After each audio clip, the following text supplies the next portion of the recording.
As you know, testing has changed, and so too has the report that you will receive that contains the testing results. While different than what you've seen in the past, it's still very parent-friendly. So let's break it down section by section.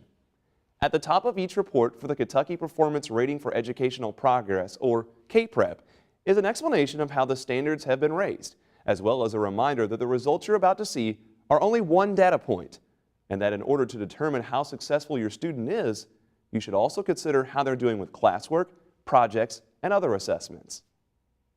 The next area contains a chart showing your students' performance levels. Different grades are tested on different subjects. In this sample, you see 3 subject areas. You see where your students scored, what the average score in that subject is at the student's school, the district average, and the state average. Just as before, the classifications are the same: novice, apprentice, proficient, and distinguished. But remember, the bar has been raised, and it is more difficult to score in those areas because the standards are tougher and the cutoffs for these categories are higher. In the next section, you get an explanation of your student's performance level in each subject area. What does it mean to be proficient in science?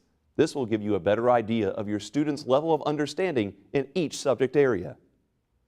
Moving to the back page, you will see how your student compared to other students across the nation.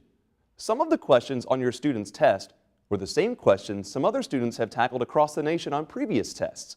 That percentile ranking you see in the first column is in comparison to a national statistical norm group of students.